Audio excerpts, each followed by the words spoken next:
पिता का आशीर्वाद। यह एक व्यापारी की सत्य घटना है। जब मृत्यु का समय सन्निकट आया तो पिता ने अपने एकमात्र पुत्र धनपाल को बुलाकर कहा कि बेटा, मेरे पास धन संपत्ति नहीं है कि मैं तुम्हें विरासत में दूं, पर मैंने जीवन भर सच्चाई और प्रामाणिकता से काम किया है, तो मैं तुम्हें आशीर्वाद देता हूँ कि तुम जीवन में बहुत सुखी रहोगे और धूल को भी हाथ लगाओगे तो वह सोना बन जाएगी। बेटे ने सर झुकाकर पिता के पैर छुए। पिता ने सिर पर हाथ रखकर आशीर्वाद दिया और संतोष से अपने प्राण त्याग कर दिए। अब घर का खर्च बेटे धनपाल को संभालना था। उसने एक छोटी सी ठेला गाड़ी पर अपना व्यापार शुरू किया। धीरे धीरे व्यापार बढ़ने लगा। एक छोटी सी दुकान ले ली। व्यापार और बढ़ा। अब नगर के संपन्न लोगों में उसकी गिनती होने लगी। उसको विश्वास था कि यह सब मेरे पिता के आशीर्वाद का ही फल है, क्योंकि उन्होंने जीवन में दुख उठाया पर कभी धैर्य नहीं छोड़ा, श्रद्धा नहीं छोड़ी, प्रामाणिकता नहीं छोड़ी। इसलिए उनकी वाणी में बल था और उनके आशीर्वाद फलीभूत हुए और मैं सुखी हुआ। उसके मुंह से बार बार यह बात निकलती थी। एक दिन एक मित्र ने पूछा, तुम्हारे पिता में इतना बल था तो वह स्वयं संपन्न क्यों नहीं हुए, सुखी क्यों नहीं हुए? धनपाल ने कहा, मैं पिता की ताकत की बात नहीं कर रहा हूँ, मैं उनके आशीर्वाद की ताकत की बात कर रहा हूँ। इस प्रकार वह बार बार अपने पिता के आशीर्वाद की बात करता तो लोगों ने उसका नाम ही रख दिया, बाप का आशीर्वाद। धनपाल को इससे बुरा नहीं लगता। वह कहता है कि अपने पिता के आशीर्वाद के काबिल निकलूं, यही चाहता हूँ। ऐसा करते हुए कई साल बीत गए। वह विदेशों में व्यापार करने लगा। जहाँ भी व्यापार करता उससे बहुत लाभ होता।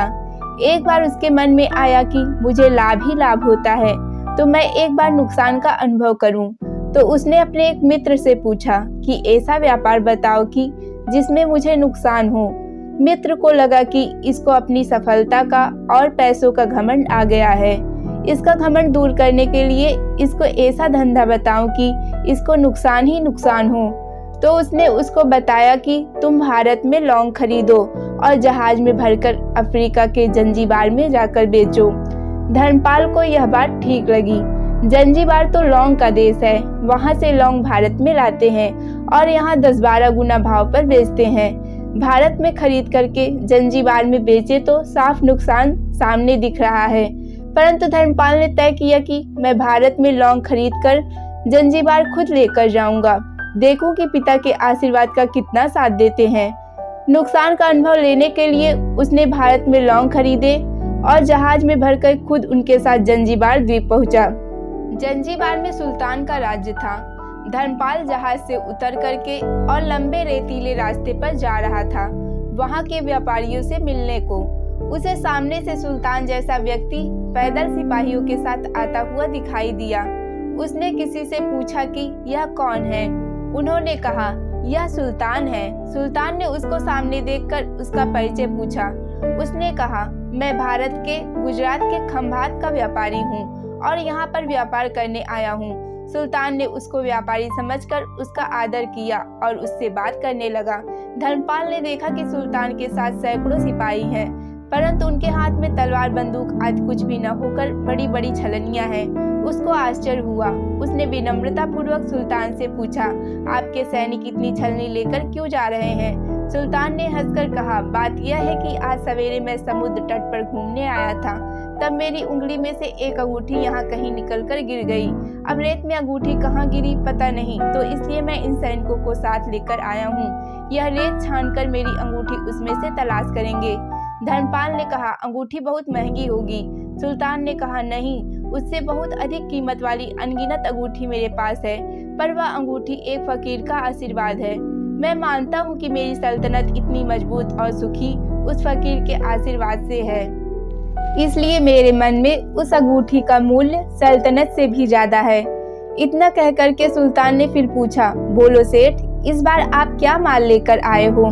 धनपाल ने कहा कि लौंग। सुल्तान के आश्चर्य का ठिकाना नहीं रहा। यह तो लौंग का ही देश है सेठ, यहाँ लौंग बेचने आए हो? किसने आपको ऐसी सलाह दी? जरूर वह कोई आपका दुश्मन होगा।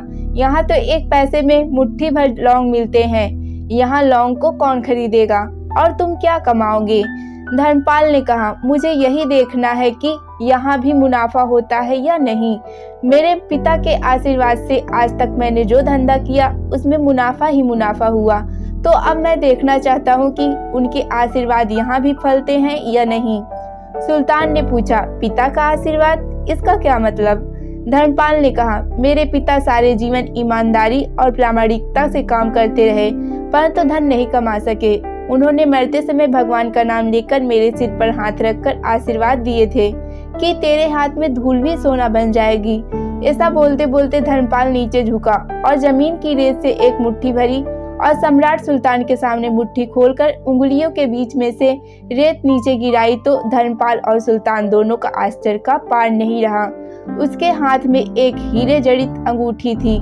यह वही सुल्तान की गुमी हुई अंगूठी थी। अंगूठी देखकर सुल्तान बहुत प्रसन्न हो गया। बोला, वाह खुदा, आपकी करामात का पार नहीं, आप पिता के आशीर्वाद को सच्चा करते हो। धर्मपाल ने कहा, फकीर के आशीर्वाद को भी वही परमात्मा सच्चा करता है। सुल्तान और खुश हुआ, धर्मपाल को गले लगाया और कहा, मांग सेठ, आज तू जो मांगेगा मैं दूंगा।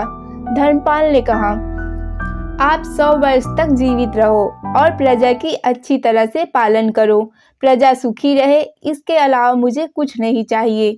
सुल्तान और अधिक प्रसन्न हो गया।